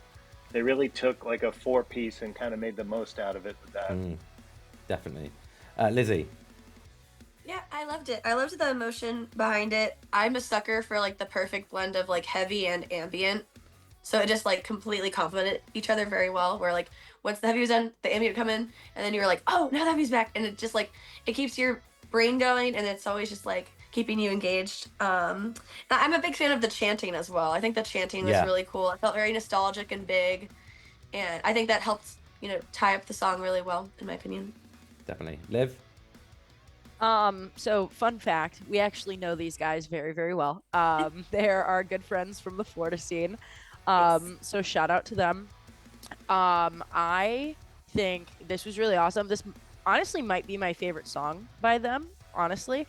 I loved the transition between the harsh vocals and the cleans. And I know the drummer's doing the cleans and then the vocalist is doing the harsh vocals, but I thought it was absolutely awesome. Like I said, we've known them for a long time, and to see like their growth as musicians has been really cool as well. I loved the guitar. I thought the drums were really good. I think what really stood out to me a lot was the cleans. I thought the cleans were very, very beautiful, for sure. I love how like Lizzie did her feedback, and it was like I would have had no idea that you knew them, and it was like, yeah, we know these guys. It's so well done, baby, on that. We've known them for a very long time. That's awesome. We love Royal Hearts. Like they're a band that we played before, and I love that there's so much like. I always call it like as a joke. I was like, music scene's so inbred. We all know each other. But I love it when things like that do happen. There's like a full circle moment where like, the guest knows one of the bands, and like, it's just a really cool thing that, it shows that we can all be a big community that can support one another. And I think that's really fucking important in the music industry. Absolutely. But the least important the least important person of this whole community is Danny. So let's have a feedback from you, Danny, for this last track. Another artist that definitely could stand up with any of the heavyweights in their genre bracket. I mean, that clean chanting vocal melody that repeats in a few different places in the track is really memorable. And that echo effect and that reverb that it has on it is really sick. Production is fantastic. Music video is solid. It's simple but effective. The white background and then the really, really cool aesthetic. Drummer was going really hard, and the track overall just didn't let up from the get-go. It's like a solid wall of energy and sound. Definitely. Full disclaimer as well. I've been told I have to say this when we have American guests on. The way that me and Danny are with each other is just British banter, and I have to make people aware of this because like we're horrible to each other sometimes. What makes us laugh though, we talk about this a lot. Danny's really good, and he's brutal when we're not on stream, and then he forgets how to do it when we're in front of people. So it feels really one-sided. But I love you, bro. There we go. You got the love hearts going as well. Right, so that is our playlist today. Before we let everyone go though, Joey is going to be picking an Anberlin industry pick. He's representing today for Anberlin. Lizzie and Liv are going to pick a Not Enough Space industry pick as well. No pressure from everyone. Have you all kind of like narrowed down what you want to do? I have. Yep. Yeah, I'm texting Liv right now. So Liv, it's the first band you said, and then the last band you said. I think the first one. I think the first one is the one for me. Okay. I feel like it represents the vibe we like. a lot. Yes. And like Yep. the one that we like grew up listening to, and it has made us the people we are today. So I think it's Yeah. appropriate. So just to I let you guys agree. know before I get you to announce, you can't pick the same as Joey. Joey, you can't pick the same as the girls. So, Okay. Joey, don't you dare pick my all right, pick. picking. Yeah. I tell you what, I'm gonna think of a number between 6 and 7. 6, 7. I just had to do my kid. 6, My kid makes me do it all the time. I also coach a kids soccer team, and that's what I get them to do. I always say to them, I'm thinking of a number between 6, 7, and you just get a bunch of 9-year-olds screaming. My little brother plays soccer, and that's all I hear from him the is, time. 6, 7. And Yeah. I'm like, you know what? I don't know what any of this means. Joey, so right, you remember how cool we were growing up, where we had really fun No. fad. Wait, yeah, we weren't, were we? But you know, like, okay, so back in my day, we had the "What's up" and stuff like that, Yeah, and that was what's big. You up? remember that? Yeah. So kids now have this thing. It's called Italian brain rot. My kid Yeah. genuinely thinks he can speak Italian because he can say Pampadino Casasino, and I'm like, that's not Italian, but it's this big thing that they're all into, and there's this thing on it called 6, 7, and they all go, if you ever say anything, so say he'll walk in the room and go, Dad, what's 71 take away 4? And I go 67, and then I've realised what I've done, and he's there going 6, 7, and it's insane. It's insane. There's no point behind it. It's just kids being kids. Yeah, kids being dumbasses. That's what it is. Yeah. I don't. We don't get it, Joey. Don't even try. But I'm gonna let like Lizzie. I'm thinking of a number between 6 and 7. Pick. Wait, what? I'm picking of. I'm thinking of a number between 6 or 7. So it's either 6 or 7. Pick which one it is, and if you get it right, you can go first. 6. It was all right. So you can pick the industry pick. Okay, So- so Liv and I voted for Late Nights in My Car. There we go. So Late Nights in My Car are the industry pick for Not Enough Space. Joey, who would you like as your industry pick? My vote was for Clementine. Clementine. There we go. They're my two favourites tonight as well, because both bands are amazing, and I'm really excited to check out more from them as well. So congratulations to Clementine and Late Nights in My Car for being our industry picks. Me and Danny are back on Thursday. We have Jim from the Ghost Inside joining us on Thursday, and then on Monday I will be stateside for my first stateside stream with Riot Fest. So that's going to be good fun as well. Danny will be back in the UK being miserable. But thank you to every band that's supported us today. And thank you for you three for being absolutely amazing. Joey, is there anything you'd like to shout out before we finish? Thanks for having me. This was a lot of fun. Nice meeting all you guys. You know, if you have any kind of need for any public speaking or engagement or anything like that, you can find me. I can help you, and we can save you time and money. There we go. Love it. Lizzie, Liv, is there anything you'd like to shout out before we let you go? This was awesome. Shout out to all the bands that we got to review. I thought that every single one of them had their own special qualities, and they were amazing. And it was very cool to be able to work with you guys as well. And Joey, obviously, it was very nice to meet you. Very nice I to think meet you. this was a really, really cool experience. Amazing.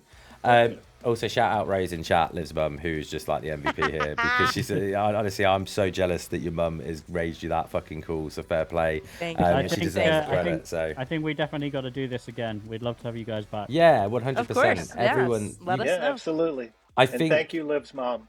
There we go. Love it. Mom! She is gonna call me after this and lose her fucking marbles. That's amazing.